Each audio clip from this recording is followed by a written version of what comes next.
ఈ రోజు మనం 10వ తరగతి నూతన తెలుగు వాచకంలోని 3వ పాఠ్యాంశమైన శతక మాధుర్యం అనే పాఠ్యాంశం గురించి చెప్పుకుందాం. ముందుగా పాఠ్యాంశంలో ఇచ్చినటువంటి చదవండి, ఆలోచించి చెప్పండి గురించి చూద్దాం. జ్ఞానుల చరితము వీనుల నానుజో సత్పురుష గోష్ఠిన నగంబను చుంబోనుము ధర్మపదంబును తానిరిగిన ఎంత మరువదగదు కుమారా.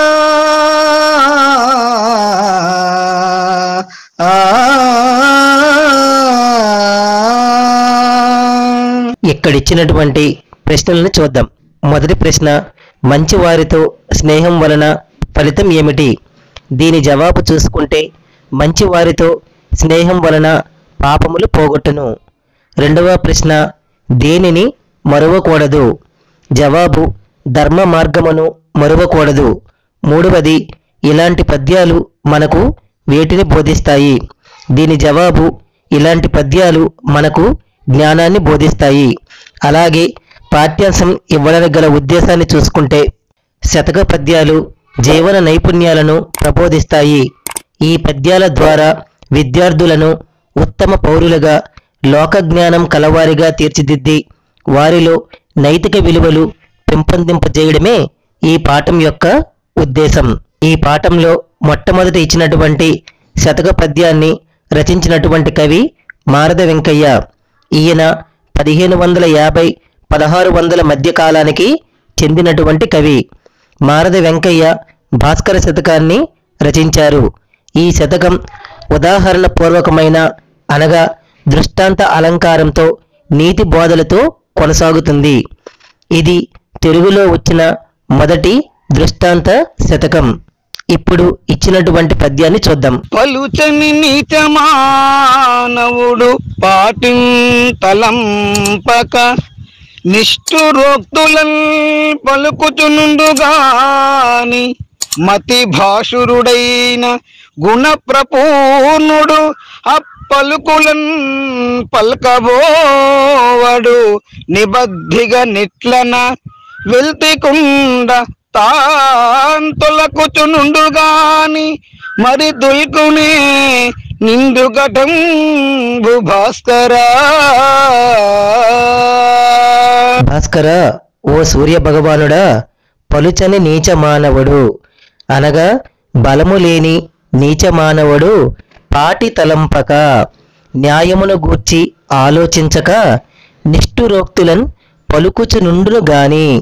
నిష్ఠురోక్తులన్, నిష్ఠుర ప్లస్ ఉక్తులన్ అనగా కఠినమైన మాటలను పలుకుచుండును గాని, చెప్పుచుండును గాని అనగా బలము లేని నీచ మానవుడు న్యాయమును గూర్చి ఆలోచించక కఠినమైన మాటలను చెప్పుచుండును గాని మతి భాసురుడైన అనగా బుద్ధిచే ప్రకాశించువాడైన గుణ ప్రపూర్ణుడు మంచి గుణములచే పూర్ణుడైన వాడు అప్పలుకులన్ అనగా ఆ ప్లస్ పలుకులను అటువంటి మాటలను నిబద్ధిగన్ నిజంగా పల్కబోవడు.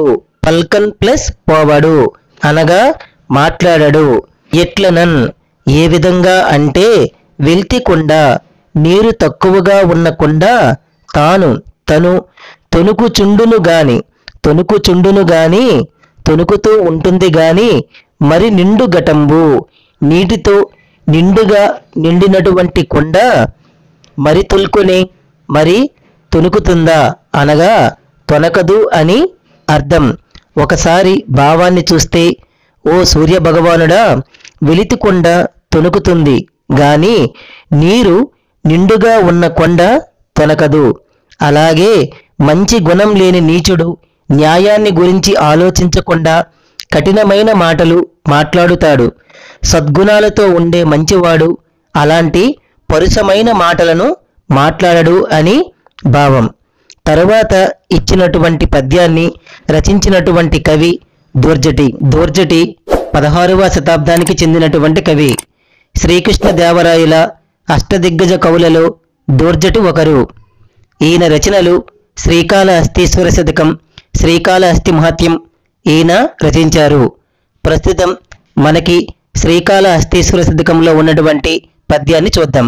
లేవో గానల కందమూల ఫలముల్, లేవో గుహల్ తోయముల్, లేవో ఏరులన్ పల్లవాస్తరణముల్, లేవో సదాయాత్మలో, లేవో నీవు విరక్తులన్ మనుపజాలున్ బొంది భూపాలురన్, సేవల్ సేయగబోదురు ఏ లోకోజనుల్ శ్రీకాళహస్తీశ్వరా.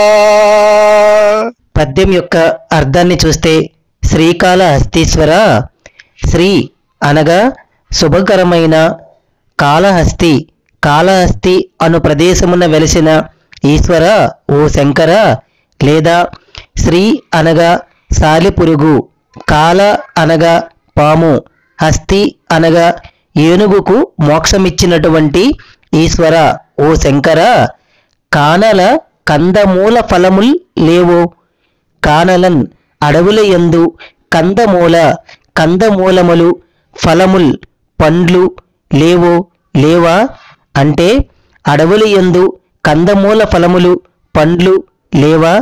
అలాగే గుహల్ తోయముల్ లేవో, గుహల్ గుహలు, తోయముల్ నీరు, లేవో లేవా. ఏరులు పల్లవాస్తరణముల్ లేవో, ఏరులు అనగా నదులు, పల్లవాస్తరణముల్ పల్లవాహ ప్లస్ తరణముల్ అనగా చిగురటాకుల సముదాయములు లేవో లేవా. అలాగే సదాత్మలో నీవు లేవా, కాబట్టి సదా ఎప్పుడు ఆత్మలో మనస్సునందు నీవు ఓ శంకర లేవా ఉన్నావు కదా. విరక్తులన్ మునుపన్ యాలకో జనుల్ జాలిన్ పొంది, విరక్తులన్ వైరాగ్యమును పొందిన వారిని, మునుపన్ రక్షించుచుండగా, యాలకో ఎందుకో, జనుల్ ప్రజలు, జాలిన్ ప్లస్ పొంది జాలి పొంది, దీనులై భూపాలురన్ సేవల్ చేయగా, భూపాలురన్ రాజులను సేవించుట కొరకు, పోదురే పోదురు ప్లస్ ఏ పోవుచున్నారే.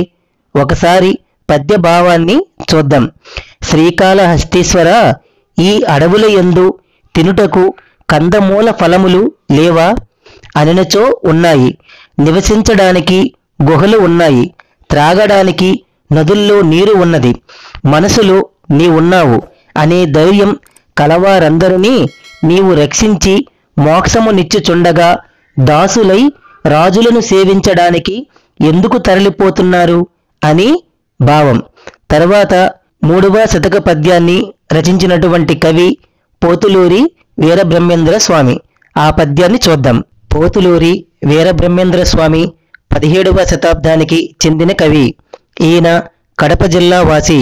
కాలజ్ఞానం, కాళికాంబ సప్తశతి, సిద్ధ గురుబోధ, వీరకాళికాంబ శతకం వంటి రచనలు చేశారు. ఇచ్చినటువంటి ఈ పద్యాన్ని చూద్దాం. సత్యశీల ధర్మ సంస్థాపనార్థమై యుగ యుగాల పుట్టువందుచుంద్రు సహజ శక్తి గలుగు సంస్కారులిలలోన కాళికాంబ హంస కాళికాంబ.